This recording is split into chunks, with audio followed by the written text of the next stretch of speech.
IPC की धारा first बात करती है संपूर्ण भारत की, यानी कि हर वो जगह जो भारत की है उस पे आईपीसी लागू होगी, यानी संपूर्ण भारत पर आईपीसी लागू होगी।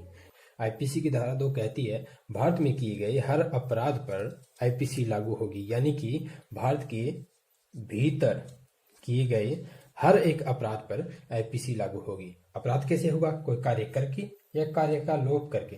ऐसा कोई कार्य जिसके बारे में कहा गया है कि भारतीय कानूनों के तहत ये दंडनीय है, वो कार्य करके अपराध करना आईपीसी के अंदर दंडनीय होगा, आईपीसी के तहत दंडनीय होगा। या फिर ऐसा कार्य जिसके लिए किसी पर्सन को बाउंड किया गया है कि वो कार्य तुम्हें करना ही है, उस कार्य का लोप करके, यानी कि कार्य को न करके अपराध किया जाता है, वो होता है लोप करना।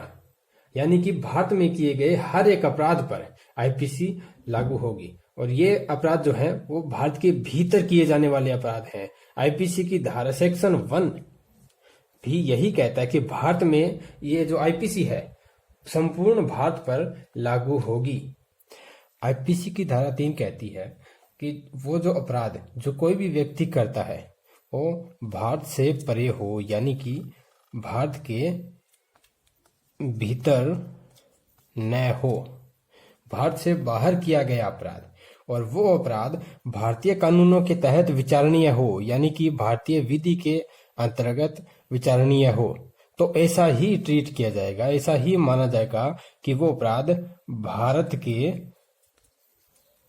भीतर किया गया हो और आईपीसी के तहत, भारतीय कानूनों के तहत दंडनीय होगा। यह कहती है आईपीसी की धारा 3। बात करते हैं आईपीसी की धारा 4 के बारे में। आईपीसी की धारा 4 बात करती है आईपीसी के विस्तार की और बात करती है भारत से परे किए गए अपराधों के बारे में, यानी कि भारत से बाहर किए गए अपराधों में कि कहां तक आईपीसी लागू हो सकती है।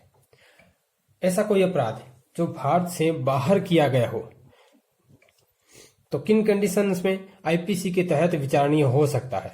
पहला, कि वह भारत का नागरिक हो, यानी उसके पास भारत की नागरिकता हो।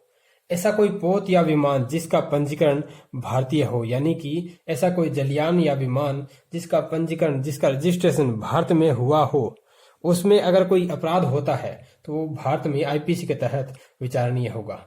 और ऐसा कोई कंप्यूटर साधन जो भारत में स्थित है उसको निशाना बनाया जाता है, चाहे दुनिया के किसी भी देश से कोई दूसरा इंसान निशाना बनाता है तो वो आईपीसी के तहत विचारणीय होगा। आईपीसी धारा 5 कुछ विशेष बात कहती है। यहाँ बाकी धाराएं कहती है कि कहाँ कौन से अपराध पे आईपीसी लागू होगी, वहीं धारा 5 कहती है कि कहाँ कहाँ आईपीसी लागू नहीं होगी। कहाँ कहाँ लागू नहीं होगी? भारत की तीनों सेनाओं पे आईपीसी लागू नहीं होगी। किसी विशेष विधि पे, यानी कि किसी विशिष्ट विषय पर अगर कोई कानून बनाया हुआ हो उस पे आईपीसी लागू नहीं होगी। इसके अलावा किसी स्थानीय विधि पे, यानी कि किसी स्थान विशेष पर, स्थान या भाग पर आईपीसी लागू नहीं होगी जहां के लिए कोई विशेष कानून बनाया हुआ होगा। ये बात करती है आईपीसी की धारा 5। ऐसे ही और इंटरेस्टेड जानकारी के लिए फॉलो करिए, सब्सक्राइब करिए हमारे चैनल को और शेयर करना और वीडियो को प्यार देना न भूलिए। Thank you.